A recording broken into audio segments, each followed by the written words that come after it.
Chapter 2 Microorganisms Friend and Foe. Last video number 7, इसमें हम पढ़ेंगे नाइट्रोजन फिक्सेशन और नाइट्रोजन साइकिल के बारे में। प्रीवियस वीडियो में हमने माइक्रोऑर्गेनिज्म के बेनिफिशियल और हार्मफुल एक्टिविटीज़ को देखा था, और एक ये बेनिफिशियल है नाइट्रोजन फिक्सेशन और नाइट्रोजन साइकिल। चूँकि एटमॉस्फेयर में 78% नाइट्रोजन प्रेजेंट है, बट उस नाइट्रोजन को हम डायरेक्टली एब्जॉर्ब नहीं कर सकते हैं। We can not observe atmospheric nitrogen. Bacteria rhizobium जो है वो लिग्नियस प्लांट यानी कि पल्सेस बीन्स में पाए जाते हैं, और ये रहते हैं इनके रूट में, इनसाइड द रूट और इस बैक्टीरिया के बीच में सिम्बायोटिक रिलेशनशिप है। राइजोबियम जो बैक्टीरिया है उसके बारे में आपने 6 और 7 में पढ़ा है। ये दलहन पौधों की जड़ों में पाया जाता है। Rhizobium live in the root nodules of leguminous plant, और लिग्नियस प्लांट और राइजोबियम के बीच यानी कि 2 स्पीसीज है, एक बैक्टीरिया का और एक प्लांट का, दोनों के बीच में सिम्बायोटिक रिलेशनशिप है, सिम्बायोसिस रिलेशनशिप। ऐसा रिलेशनशिप जिसमें दोनों जो ऑर्गेनिज्म है अपने ये को होम को शेयर कर रहे हैं, दोनों को एक दूसरे को शेयर कर रहे हैं घर को, और एक दूसरे को बेनिफिट पहुंचा रहे हैं।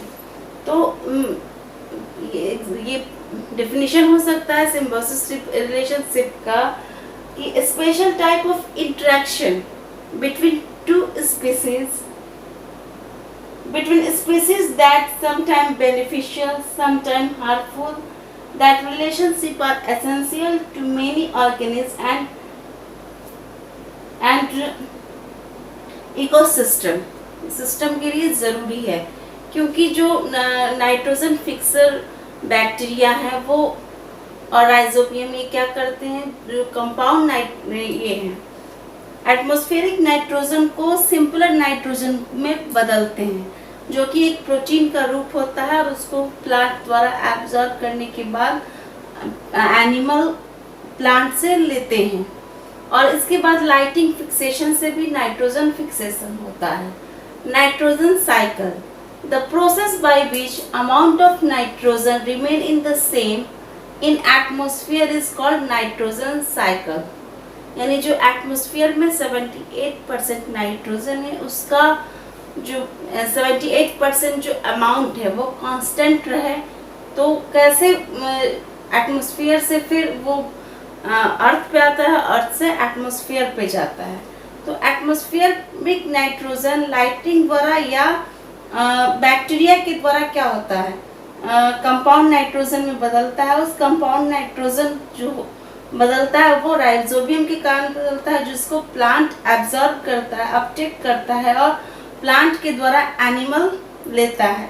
और वो एनिमल जब डेड या डिकेड हो जाता है तो वो वेस्ट मटेरियल के द्वारा वापस सॉइल में आ जाता है, और वो फिर बैक्टीरिया के द्वारा गैसियस फॉर्म से एटमॉस्फेयर में चला जाता है। इस पूरे सर्कल को हम नाइट्रोजन सर्कल कहते हैं। चूँकि 78% है और सारी चीज़ जो है हमारे लिए एसेंशियल है, हम डायरेक्टली एटमॉस्फेयर से नाइट्रोजन एब्जॉर्ब नहीं कर सकते हैं, और नाइट्रोजन जो है प्रोटीन के रूप में हमको चाहिए। प्रोटीन एक nitrogen is one of the essential component of all living organism as a part of protein, chlorophyll, nucleic acid and vitamin.